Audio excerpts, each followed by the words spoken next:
How's it going, everyone? This is Daniel. In this video, we're going to be talking about the Tesla stock and the overall stock market. We have some important updates about the Tesla stock split. We just have a breaking news. We're going to be talking about that. We also going to go over and look at exactly why the overall stock market went down. Also, Tesla stock went down. We had some inflation data that came in higher than expected.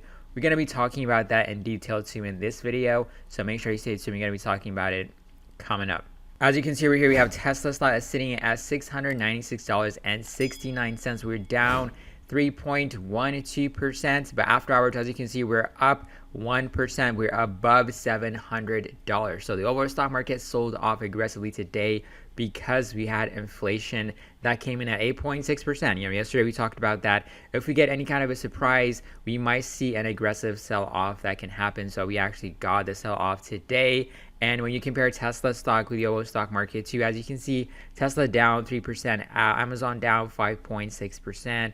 Google, Apple, Microsoft, everything just literally sold off to the downside because of this surprise inflation. So the majority of the people, majority of investors thought that inflation peaked a few months ago, but we just set a new record. So let's go over and talk about some important news that came out for Tesla. The stock split. Tesla files for a 3-for-1 stock split. Tesla just filed its annual proxy statement with the SEC, revealing plans for a 3-for-1 stock split, and that board member Larry does not plan to stand for re-election. So this is a pretty massive update for the stock split because we're waiting for the annual shareholder meeting to get more information about the stock split. But as you can see, we are going to be getting a 3-for-1 stock split. We've been getting people speculating that, okay, we might get a 20-for-1 stock split, just like what Amazon did, but we are getting a 3-for-1 stock split. And then definitely we're going to be getting more updates about the stock split also pretty soon. So that's why we're seeing Tesla stock bouncing up to the upside in the after hours. So when you look at some of the key price point levels that we're watching for Tesla, as you can see over here, we are looking at a $700 price point level as a key support level. We broke down below it, but in the after hours we were up 1.02%. Yesterday we had some positive news that came out from China. Delivery, production, sales data that came out for the month of May was definitely positive, and we also got a revision from an analyst that sees Tesla stock trading above $1,000, set a new price target. But because of the overall market sentiment, we sold off to the downside. We closed on the lows, and when we also got the inflation data that we were expecting, we went down again. So based off of this stock split news, we might see a bounce heading into Monday. We might see Tesla stock gapping up, but the overall market is still shaky right now because we are going to be getting interest rate hikes coming up pretty soon. We are expecting a 50 basis points, and the Fed could potentially be a little bit more aggressive when it comes to raising interest rates because, as I mentioned, we were expecting that, okay, inflation peaked a few months ago based off of the data that we got. But right now we're sitting at a new all-time high of 8.6%. And that is not looking good for the overall stock market. But of course, for Tesla, if we keep getting any kind of this individual catalyst coming up here and there, that could help Tesla outperform when the overall stock market goes down.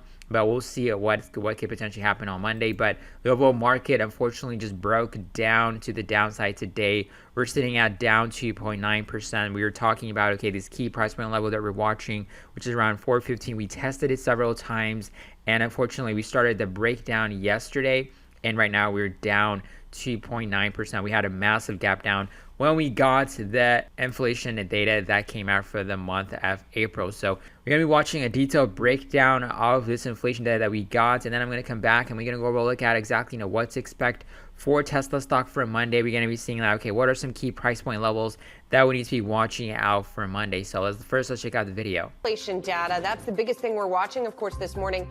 The consumer price index coming in at 8.6% in May. That's a new 4-decade high. No peak in inflation is in sight. So let's take a look at futures here this morning following that data. And by the way, the core number was also higher than estimated. We are seeing futures taking a leg lower after the plunge that we saw in stocks yesterday in anticipation of this report. It wasn't a sell the rumor, buy the news kind of situation here this morning. The selling is still happening. And look at what's going on in the Treasury market as well, because there, of course, we are seeing a fairly dramatic reaction here. Although actually, Look at that. We're seeing maybe a little bit of a backup in yields now. We're going to parse through all of this.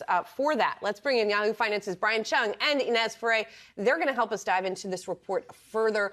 Brian, let's start with you and sort of the big picture of what we are hearing on inflation. Yeah, so we need to take a step back and just kind of take a look at the data that we got this morning from the Bureau of Labor Statistics. Again, on a headline basis, we saw prices increased between April and May in this country, up by about a 1%. Actually, that was about kind of what we were expecting to see on a month-over-month basis. When we take a look, though, at a year-over-year basis, you can see 8.6% was the year-over-year change, hotter than the estimates of 8.3%. Now, what's interesting is when you take out those more kind of volatile pricing components like food and also energy, we actually saw the number come in at 6% on a year-over-year basis, still relatively elevated across the board.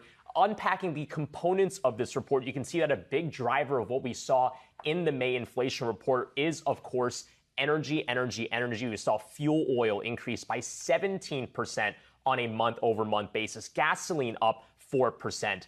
Keep in mind, fuel oil, actually, the overall prices have doubled in the last 12 months. Of course, food in focus as well, up 1.2% month over month. Apparel, we've been watching the story on the clothing retailers. That was up by 0.7%. And then, of course, we saw a lot of drivers in this inflation report from the reopening types of activities. When you take a look, hotels and motels up 1%, but airline fares up 12.6%. That's continuing another month of double-digit gains that we've seen in previous reports. And also pay attention to owner's equivalent rent. This is a measure of the cost for owning a home or renting a place. That's been up 0.6%. This is stickier type of inflation that tends to hang around longer. So across the board, we're seeing high price levels. Obviously, this shows that inflation has not peaked yet, although I want to point out, not necessarily all categories going up. Smartphones down 5%, televisions down 3%, and for some reason, clocks down 3.7%. Are people still buying a lot of clocks? Collectors. But the time doesn't exist anymore. But the egg so index no one up needs to check. 5%. Yeah. So let me bring it back to the egg index. Egg index up 5% in the month. Look, Brian, what does this mean for Fed policy? Not much. They're still going to raise rates, and the game plan is probably still for another 50 basis points next week. I mean, it's been 6 weeks already. What about September, though? September is definitely in Pandora's box because we know that the Fed policy has only been, June and July will get 50 basis points each likely. Of course, we'll have to listen in for Fed Chairman Jay Powell's press conference next week. But we have to remember what Jay Powell has told us was that this is not a time for particularly nuanced readings of inflation because, look, if it came in at 8.6% on a year-over-year basis or 8.3%, or 8%, that's still high. As you can see over here, so we are sitting at a pretty decent price of support level for Tesla, around $700. If Monday, if we gap up and the overall market decides, to bounce back up to the upside, we might see Tesla going back up to 750, retesting this area. The data that we got is not really looking bullish for the overall stock market. As it pertains that the Fed needs to be a little bit more aggressive when it comes to raising interest rates. And that is not looking good for high growth stocks, especially for big tech companies like Tesla, Amazon, Google, etc. So that's not looking pretty good for them. So we'll see if we get any kind of bounce. You never know. We could get a bounce. We could take Tesla to the upside. We could see Tesla going up to 750. So that could be a more optimistic prediction. But overall, we are seeing that, okay, even if Tesla gaps up, we might potentially see a gap up and sell off that can happen, just like what happened on yesterday. Yesterday, we had a gap up based off of the data that we got, and we tested above the 750 area and we sold off. So we might potentially see Tesla gapping up and then selling off to the downside on Monday. So that's going to be a short-term price prediction for Tesla stock. But let me know in the comments section below, what do you think about the Tesla news that we got, the stock split? Were you expecting a 20-for-1 stock split? Let me know in the comments section below. Let's hear your opinion. And also, we're going to be having a live stream on Saturday too, so make sure you stay tuned for that. But I'll catch you guys on another video. Have a wonderful day.